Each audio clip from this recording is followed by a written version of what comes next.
Before showing you the table about Bin Laden connected with some other important verse, I want to bring you interesting sayings of Rab Wolfson, the Mashgiach of Torah V'Dat, and in an article brought in the Modea, the heading is Rab Wolfson, Bin Laden was the prime Tsar of Ishmael. It means, as we know, that every nation has a heavenly minister, and the heavenly minister of Ishmael, as Rabbi Wolfson said, was falling on the fall of Bin Laden. Now, let us read some of his verse, what he says. Now, it happened during the few weeks, which we know that all these things happen in different places, Egypt, Syria, Libya, Bahrain, and so on. So Wolfson said then, as we saw so many entrenched Arab leaders, heirs of Ishmael, fall, it is apparent that their defending Tsar, which is minister, heavenly minister, has already fallen, and they will continue their nefilus, their fallings. Amazing things about what is going on. And as we said, Rab Wolfson, who is the Mashgiach of Yeshiva Torah V'Dat, remarked on the killing early Monday morning of the terror kingpin who had the blood of nearly 4,000 people on his hands. He says, the day of Bin Laden purging, he said, he was really clearly to do also with the Pesach. After Pesach, there is special influence which is going on. Also, he points out, very interesting, that the death of Bin Laden, the killing, was in the beginning of the second week of Sfiras HaOmer, which is, according to we know quite well, that every week had another midah, another attribute, character, and this was a week of gvura, of strength, which definitely the strength showed out. So, what in fact Rabbi Wolfson wants to say, that no doubt that what is going on today with the Arabs, as the Torah says that the Arabs have 12 Nesim, 12 princes of Ishmael. That means that they have 12 Sarim in heaven. So let us see now what the table teaches us in the course, which definitely around, and we see that it's not coincidence, we see minimals and definitely significant appearance of this verse. So let us see what the table is, and we see how much it confirmed the verse of Rab Wolfson. So this is what we see here in the table.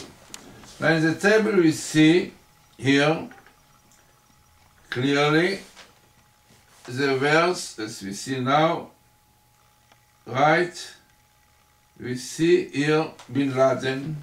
You see Bin Laden, letter after letter, which is definitely minimal.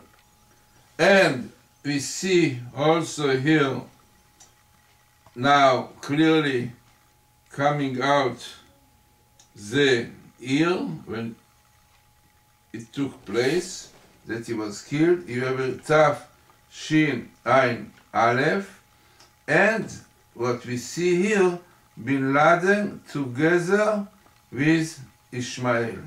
Right? Bin Laden Ishmael, as Rabbi Wolfson said, that Bin Laden had to do with Ishmael, with the Arabs, and what you see here more is the word which comes out next to all these words that we saw just now, and this is the word Gilgul, reincarnation, which can be, as we said before, that really he, as Rabbi Wolfson said, has in it this spirit of the angel, heavenly angel of Ishmael.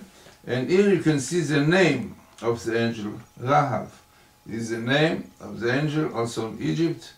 And Yumat, clearly is written that he will be killed. Maybe also also indicating to this heavenly minister, Rahab, he lost his power.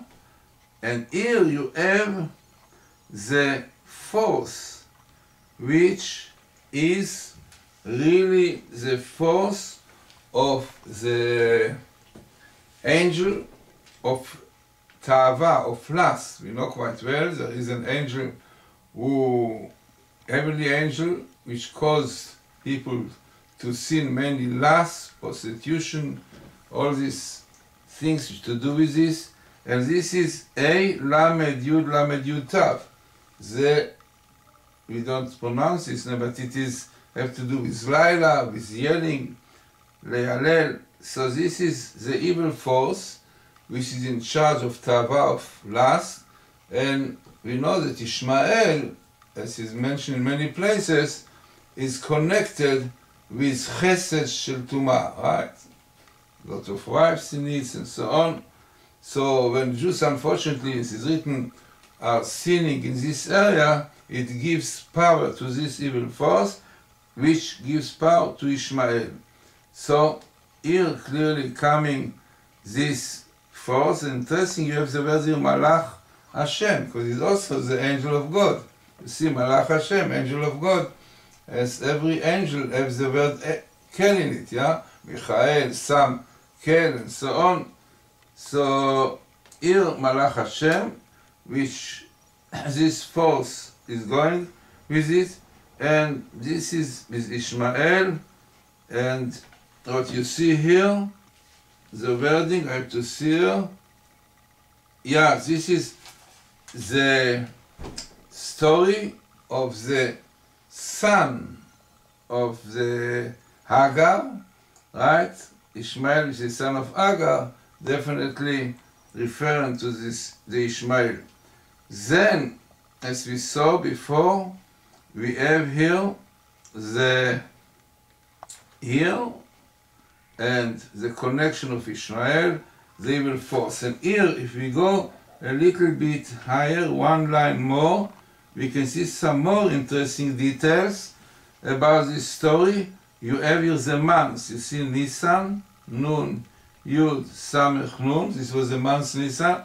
And you have Kaf Zayin. In fact, Kaf Zayin was the time that started really surrounding the house. And here you have the word, Nasabu Abayit. Nasabu Isabiv Abayit. Now let us see the exact expression. Nasabu Al Abayit. They surrounded the house, on the house. Like they attacked the house. The month, Nisan, the date, and the interesting expression which fits also what happened. Yeah, this was the house where Bin Laden was. So, clear indication that this, what is going on, which Rabbi Wolfson mentioned, has to do with evil forces, with powers that can be won only by doing tshuva, because the roots, the source of all these troubles have to do with evil forces. And if we don't do tshuva and we don't win these evil forces, chas v'shalom, lot of troubles can we have.